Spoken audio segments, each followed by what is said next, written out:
जैसा कि आपने कहानी के पिछले भाग में देखा, रजनी की ससुराल में 5 कमरे थे। 2 कमरे एक्स्ट्रा थे जिसे कोई भी यूज कर लेता था। ऐसे ही एक दिन रजनी के पिताजी उससे मिलने उसकी ससुराल आते हैं। अब सब लोग जिद करके रजनी के पिता को रोक लेते हैं। अब रजनी उस एक्स्ट्रा कमरे में अपने पिताजी को रोकने के लिए कहती है, तो जेठानी कविता जैसे ही उस बंद कमरे को खोलती है तो उसमें से तेज दुर्गंध आती है। अब रजनी जैसे ही अपने पिताजी को लेकर उस कमरे की तरफ जाती है तो कविता उस कमरे में देखती है कि सब्जियां जो रखी थी उसमें पूरी सड़ चुकी थी, क्योंकि सास शांति ने सब्जियां काटने के बाद बची हुई सब्जियां वहीं छोड़ दी थी, जिसकी वजह से पूरा कमरा बदबू से भर जाता है। अब कमरा खोलने के बाद बदबू पूरे घर में फैल जाती है। बेटा आज नहीं, मैं कभी और रुक जाऊंगा। है आज बहुत जरूरी काम है घर पे। अब इतना बोलकर रजनी के पिताजी वहां से चले जाते हैं। अब ये देखकर रजनी बहुत गुस्सा हो जाती है, क्योंकि इतने दिनों बाद रजनी के पिताजी उसकी ससुराल आए और सास की इस लापरवाही की वजह से वो रुक भी ना पाए।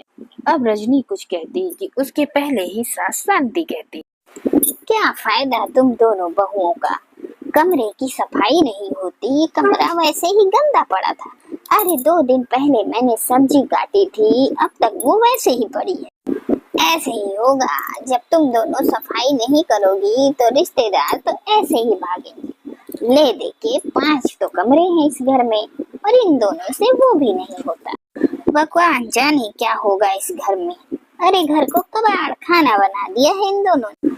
माँ जी, हम तो रोज ही सफाई करते हैं कमरों की, लेकिन हमारे पीछे कोई कमरा गंदा भी हुआ हो तो कम से कम बता तो दिया करो कि वो कमरा गंदा है। माँ जी, ये कमरा तो मैंने ही साफ करके बंद किया था, तो मुझे तो यही लगेगा ना कि साफ ही होगा। बंद था मतलब तुम दोनों से अब ये भी नहीं होता कि कमरा खोल कर देख लो कि गंदा है कि साफ। तुम दोनों को फुर्सत कहाँ मिलती है कि साफ सफाई का ध्यान दे लो। हाँ, आज तुम दोनों ने रिश्तेदार के आगे मेरी नाक कटा ली।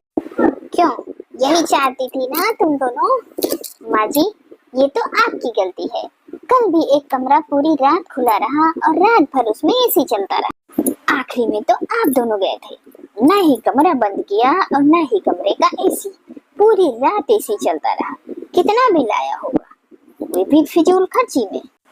अरे देखो रे भाई, देखो आजकल की बहुएं हमें बिजली की कदर करना सिखा रही हैं कि बिजली की बचत करो।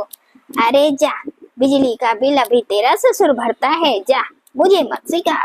अरे तुम्हें बिजली के बिल की फिक्र करने की जरूरत ना है। अरे जाओ जाओ, तुम अपना किचन संभालो। बड़ी आई है हमें ज्ञान देने वाली। माँ, कविता बिल्कुल सही कह रही है। अगर आप ऐसे बिजली बर्बाद करोगे तो कैसे चलेगा। माँ, अगर रात में आप दोनों उस कमरे से निकल कर आए थे तो उस कमरे का एसी बंद कर देना था। सिंपल। बोला, बीवी का चमचा बोला। अरे तू अपना काम कर, इसमें टांग मत अड़ा, मुझे क्या करना है क्या नहीं। अगर मैं एसी बंद करना भूल गई तो इतनी बड़ी गलती कर दी मैंने। माँ जी, इसमें गलती किसी की नहीं है। हमारे पास टोटल 5 कमरे हैं, लेकिन हम यूज सिर्फ 3 कमरों का करते हैं। माँ जी, अगर बाकी बचे 2 कमरों को हम साफ सफाई करके इस्तेमाल ना करें तो घर पे आए हुए गेस्ट को हम उन कमरों में रुका सकते हैं, क्योंकि जितने की जरूरत है अगर हम उतना ही इस्तेमाल करेंगे तो ना तो आपको दिक्कत होगी और ना हमें। अरे अगर घर में 5 कमरे हैं और उनकी साफ सफाई हो रही है तो क्या दिक्कत है, और इस्तेमाल भी हो रहे हैं तो साफ साफ बोलो कि तुम्हें साफ सफाई करने में दिक्कत होती है।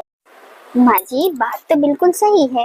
बिना जरूरत के कमरों का इस्तेमाल करने से हमारा काम ही बढ़ता है और समय बर्बाद होता है। अरे कहो घर में सिर्फ 5 कमरे हैं, अगर 50 कमरे होते तो तुम दोनों तो साफ सफाई करने से मना ही कर देती।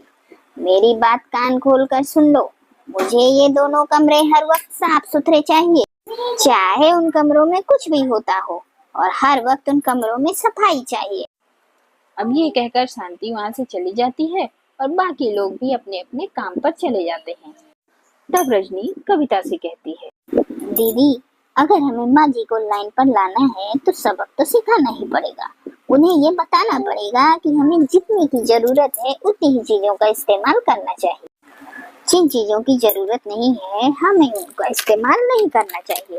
तुम्हारी बात तो ठीक है रजनी, पर तुम करोगी कैसे? इतनी आसानी से माँ जी मानने वाली नहीं है। अभी तुमने देखा ना माँ जी कैसे राग अलाप रही थी। आप चिंता न करो दी, मैं जैसा कहूँ तुम बिल्कुल वैसा ही करो। अब शाम का वक्त हो जाता है, दोनों खाने की तैयारी करने लगती हैं और फिर दोनों 5 तरह के चावल बना देती हैं। फिर सब लोग खाने पर बैठते हैं।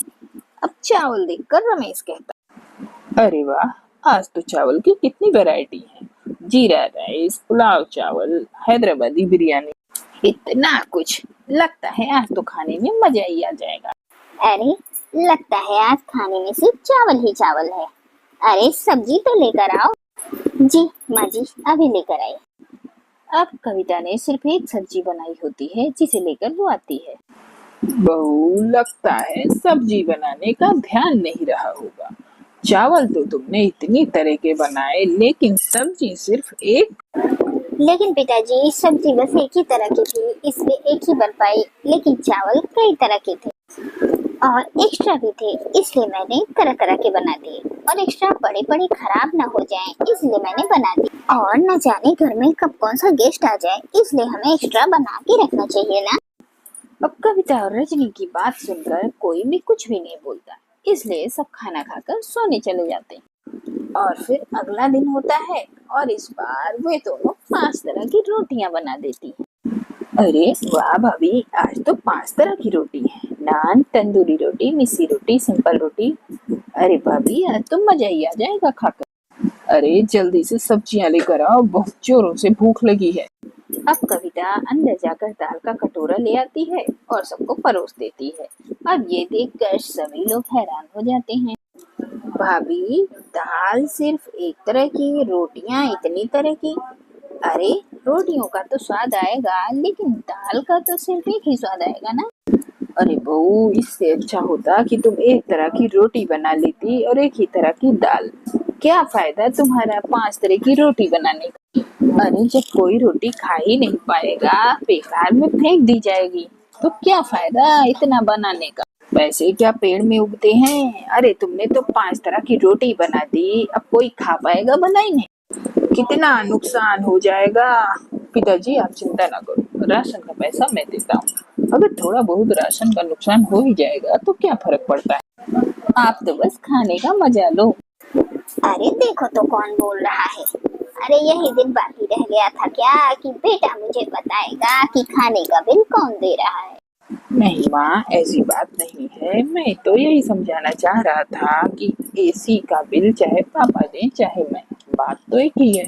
आखिर घर का पैसा बाहर जा रहा है, बर्बाद हो रहा है, ठीक वैसे ही जैसे राशन की बर्बादी हो रही है।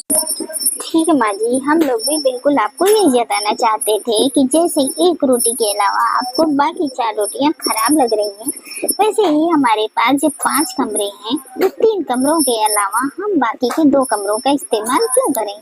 उनकी साफ सफाई करके हम उन्हें बंद भी तो रख सकते हैं, ताकि मेहमान आने पर हमें उनकी सफाई न करनी पड़े। माँ जी ऐसे हम फालतू का खर्चा भी बचा सकते हैं, साफ सफाई में हो रहा फालतू का बर्बाद समय और बिजली भी। तुम दोनों बिल्कुल सही कह रही हो।